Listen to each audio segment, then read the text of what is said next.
आज हम लोग पढ़ेंगे हिंदी व्याकरण का महत्वपूर्ण अंग स्वर। तो आइए देखते हैं स्वर कहते किसको हैं। तो स्वर को संस्कृत में अच कहा गया। स्वर को संस्कृत में अच कहा जाता है।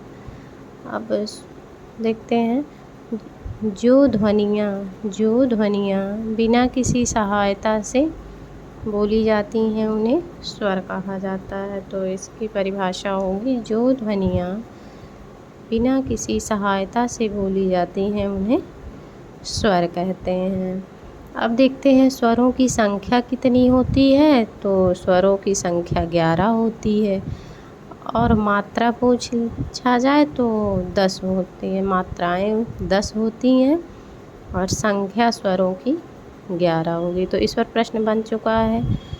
RO SI TGT PGT लगभग हर परीक्षाओं में जहाँ भी हिंदी पूछी जाती है ऐसे प्रश्न बन जाते हैं।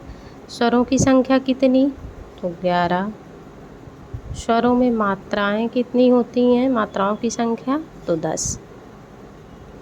अब ये सबसे महत्वपूर्ण प्रश्न ये बनता है कि कौन से स्वर स्त्रीलिंग हैं और कितने हैं। तो स्त्रीलिंग जो है 3 है। स्त्रीलिंग स्वर कौन कौन से स्त्रीलिंग हैं और कौन से पुल्लिंग हैं। तो स्त्रीलिंग 3 हैं, ई और री। ये जो है स्त्रीलिंग है। तो इनकी संख्या 3 हो गई। तो संख्या भी पूछ सकता है। जब पेपर का स्तर कठिनाई का होगा तो संख्या दे देगा। 3 बताना है। स्वर में स्त्रीलिंग कितने हैं? तो 3 है स्वर। और कौन कौन से हैं या एक कोई और देखे कौन सा नहीं है। तो ऐसे प्रश्न बनाए जाते हैं। तो हमें सभी तरीके से ध्यान रखना है। ई और री ये स्त्रीलिंग है। अब आइए पुल्लिंग कौन कौन से हैं उनको जानते हैं। तो आ उ ए ओ औ ये सभी पुल्लिंग हैं। पुल्लिंग स्वर 8 हैं और स्त्रीलिंग 3। ये हमें ध्यान रखना है। अब देखते हैं अन और आहा। तो ये अन जो है ये अनुस्वार, ये नासिका से बोला जाता है। और आहा जो है ये विसर्ग है। तो ये कंठ से बोला जाता है। आगे हम लोग व्यंजन में पढ़ेंगे अकुह विसर्जनीय नाम कंठा। तो ये आह जो है ये कंठ से है। और इसी का दूसरा नाम अयोगवाह। इसको अयोगवाह भी कहते हैं। किसको? अन और आहा को अयोगवाह भी कहा जाता है। ये नासिका और कंठ से मिलकर के बनते हैं। अन जो है नासिका से और आहा कंठ से। अब देखते हैं मूल स्वरों की संख्या। ऐसे भी प्रश्न बन सकता है कि मूल स्वरों की संख्या कितनी होती है। तो आइए देखते हैं मूल स्वर कौन कौन से हैं। तो आ, ई, उ और री ये मूल स्वर हैं। तो मूल स्वरों की संख्या 4 कौन कौन से हैं? आ, ई, उ, री। अब देखते हैं मूल स्वरों की संख्या हो गई। अब मूल दीर्घ स्वरों की संख्या। अब मूल दीर्घ पूछा गया। तो मूल दीर्घ स्वरों की संख्या 3 होती है। ये सभी प्रश्न बन करके हमारे सामने पूछे जाते हैं। तो मूल दीर्घ स्वरों की संख्या 3 कौन कौन से? आ, ई और उ। ये जो है मूल दीर्घ स्वर हैं और इनकी संख्या 3 है। अब कुल दीर्घ स्वरों की संख्या तो 7 होगी। ए ओ औ। ये तीनों मिलकर के और ये 4 ये कुल दीर्घ में आ जाएंगे। मूल दीर्घ 3, मूल स्वरों की संख्या 4 होती है।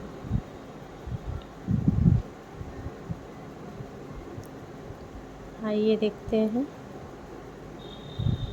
उच्चारण के स्थान पर।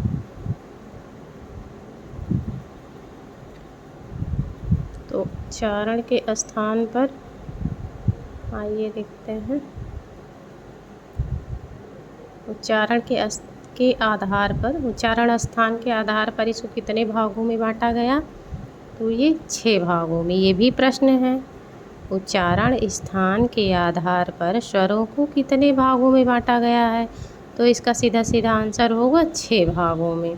अब 6 आइए जानते हैं कौन कौन सा है। तो पहले है कंठ। कंठ से आ और आ दोनों होगा कंठ से। तालु से ई, ये तालु से बोला जाता है।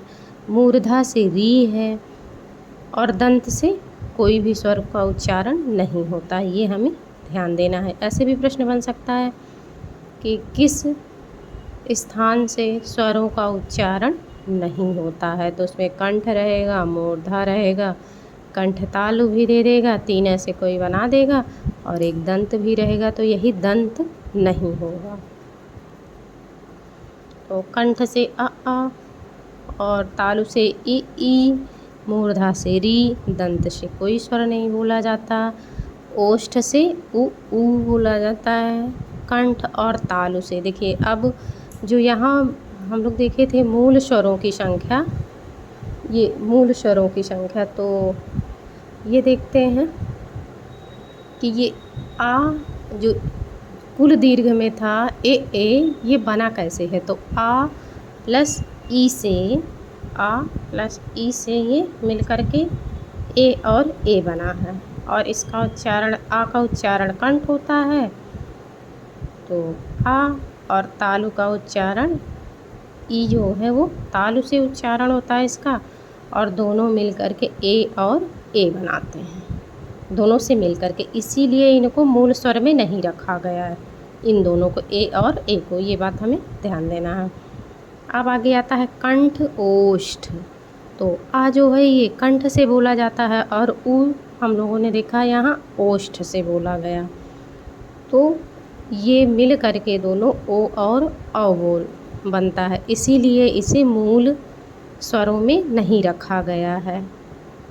तो आशा है कि आप लोगों को ये बातें समझ में आ गई होंगी और बहुत कुछ सीखने को मिला होगा। तो आइए जानते हैं, अब स्वरों पर हम लोग चर्चा कर लिए हैं, अब आगे देखते हैं जीभ प्रयोग के आधार पर। अब जिह्वा प्रयोग के आधार पर स्वरों के भेद देख लेते हैं। तो जिह्वा प्रयोग के आधार पर स्वरों की जो संख्या है, सबसे पहले तो इसको जानते हैं कि ये 3 होगा।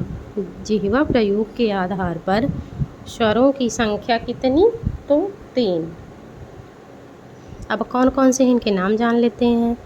तो सबसे पहले है अग्रस्वर, अग्रस्वर, मध्य, इसी को मध्य या केंद्रीय स्वर कहेंगे, और फिर है पश्च स्वर। ये हर बार लगभग टीजीटी पीजीटी में पूछ ही लेता है, हर परीक्षाओं में लगभग ये प्रश्न देखने को मिल जाता है। सबसे अधिक यही पूछा जाता है, मध्य या केंद्रीय स्वर कौन सा है? तो ये आ है। अग्रस्वर में कौन कौन सा आएगा? ई, ए, ये जो है अग्र में आएगा। मध्य या केंद्रीय ये आ जाएगा, और पश्च स्वर जो है ये उ, ओ, औ, आ, और ये आगत स्वर, इसको आगत स्वर भी कहते हैं, ये पश्च में आएगा। तो हमें ध्यान देना है, मध्य या केंद्रीय छोटा रहेगा, और ई, ए, ये अग्र में आ जाएगा, बाकी जो बचेगा वो पश्च में होगा।